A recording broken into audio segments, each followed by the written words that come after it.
વચનામૃત ગઢડા મધ્યનું બીજું, પાણીની શેરનું. તારીખ 1/8/1821 બુધવાર. સંક્ષિપ્ત સાર. પહેલો, ખરેખર જીવ ઇન્દ્રિયો અંતઃકરણથી નોખો છે, પરંતુ અજ્ઞાને કરીને તેને પોતાનું રૂપ માને છે. બીજો, વિષયની ઉત્પત્તિ જીવમાંથી તથા અંતઃકરણમાંથી નથી, પણ બહારથી ઇન્દ્રિયો દ્વારે થઈને તે જીવમાં પ્રવેશે છે. સાર ત્રીજો, પંચ વિષયની પીડા તથા કામાદિ દોષોને નાશ કરવાનો ઉપાય બાહ્ય ઇન્દ્રિયોને નિયમમાં રાખવી અને પોતાના ચૈતન્યમાં ભગવાનની મૂર્તિ ધારીને તેના સુખ વતે પૂર્ણ રહેવું. સ્વામિનારાયણ હરે, સ્વામિનારાયણ હરે. સંવત 1878ના શ્રાવણ સુધી ત્રીજને દિવસ સ્વામી શ્રી સહજાનંદજી મહારાજ શ્રી ગઢડા મધ્ય દાદા ખાચરના દરબારમાં શ્રી વાસુદેવ નારાયણના મંદિર આગળ રેશમના ચાકડા ઉપર વિરાજમાન હતા અને સર્વ શ્વેત વસ્ત્ર ધારણ કર્યા હતા અને પોતાના મુખારવિંદની આગળ મુનિ તથા દેશ દેશના હરિભક્તની સભા ભરાઈને બેઠી હતી ને મુનિ જાન મૃદંગ લઈને કીર્તન ગાવતા હતા. પછી શ્રીજી મહારાજે કહ્યું છે, કીર્તન રાખો, અમે વાત કરીએ છીએ.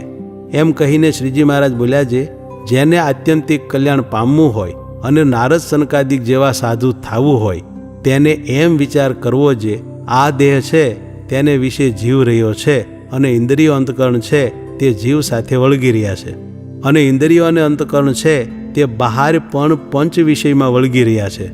તે અજ્ઞાને કરીને જીવ ઇન્દ્રિયો અંતઃકરણને પોતાનું રૂપ માને છે, પણ વસ્તુગત્ય જીવ ઇન્દ્રિયો અંતઃકરણ થકી નોખો છે અને પંચ વિષય છે તે અંતઃકરણ થકી નોખા છે.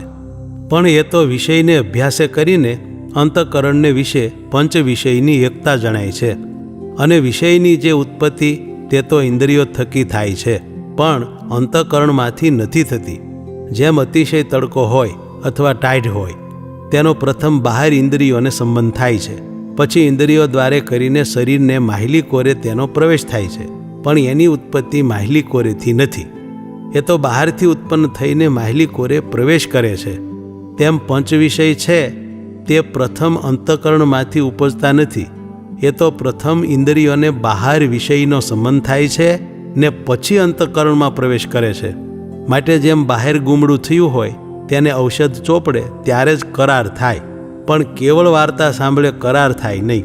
અને જેમ ક્ષુધા પીપાસા લાગી હોય તે ખાધે પીધે જ નિવૃત્તિ થાય, પણ અન્ન જળની વાત કરે નિવૃત્તિ ન થાય, તેમ પંચ વિષય રૂપી જે રોગ છે તે તો તેનું જ્યારે ઔષધ કરીએ ત્યારે જ નિવૃત્તિ થાય. તે ઔષધની રીત એમ છે જે જ્યારે ત્વચાને સ્ત્રીયાદિક વિષયનો સ્પર્શ થાય છે ત્યારે ત્વચા દ્વારે અંતઃકરણમાં એનો પ્રવેશ થાય છે, અને અંતઃકરણ દ્વારે થઈને જીવમાં પ્રવેશ કરે છે. પણ મૂળ થકી વિષયની ઉત્પત્તિ જીવમાંથી પણ નથી અને અંતઃકરણમાંથી પણ નથી. અને જે વિષય અંતઃકરણમાંથી સ્ફૂરતા હશે તે પણ પૂર્વજન્મને વિશે બહારથી જ ઇન્દ્રિયો દ્વારે કરીને આવ્યા છે. માટે વિષય ટાળ્યાનું એ જ ઔષધ છે જે ત્વચાએ કરીને સ્ત્રીયાદિક પદાર્થનો સ્પર્શ તજવો, અને નેત્રે કરીને તેનું રૂપ ન જોવું, અને જીવાએ કરીને તેની વાત ન કરવી, અને કાને કરીને તેની વાત ન સાંભળવી, અને નાસિકાએ કરીને તેનો ગંધ ન લેવો. એવી રીતે પંચ ઇન્દ્રિયો દ્વારે વિષયનો ત્યાગ દ્રઢ રાખે તો બહારથી વિષયનો પ્રવાહ માહિલી કોરે પ્રવેશ કરે નહીં. જેમ કૂવામાં પાણીની શેર આવતી હોય પછી તેને ગોદડાના ગાભા ભરીને બંધ કરે ત્યારે તે કૂવો ગળાય, તેમ બાહ્ય ઇન્દ્રિયોને નિયમમાં રાખવે કરીને બાહ્ય વિષયનો અંતઃકરણમાં પ્રવેશ ન થાય. અને જેમ ઉદરમાં રોગ થયો હોય તે તો ઉદરમાં ઔષધ જાય ત્યારે જ ટળે, તેમ પ્રથમથી જે ઇન્દ્રિયો દ્વારે કરીને વિષય અંતઃકરણમાં ભરાયા હોય તે તો આત્મવિચારે કરીને ટાળવા. તે આત્મવિચાર એમ કરવો જે હું આત્મા છું ને મારે વિશે ઇન્દ્રિયો અંતઃકરણનો સંબંધ નથી, એમ દ્રઢ વિચાર કરીને અને તે ચૈતન્યને વિશે ભગવાનની મૂર્તિ ધારીને અને પોતાના આત્મસુખ વતે કરીને પૂર્ણ રહેવું. જેમ કૂવો જળે કરીને પૂર્ણ ભરાયો હોય ત્યારે જે બહારથી પોતામાં શેરીઓ આવતી હોય તેને પોતાનું પાણી ઠેલી રાખે છે, પણ માહિલી કોરે તે શેરીના પાણીનો પ્રવેશ કરવા દે નહીં. અને જો ઉલેચાઈને ઠાલો થાય તો શેરનું પાણી બહારથી માહી આવે. એવી રીતે આત્મસુખે કરીને માહિલી કોરે પૂર્ણ રહેવું અને બહાર પંચ ઇન્દ્રિયો દ્વારે વિષયનો માર્ગ બંધ રાખવો એ જ કામાદિકને જીત્યાનો દ્રઢ ઉપાય છે.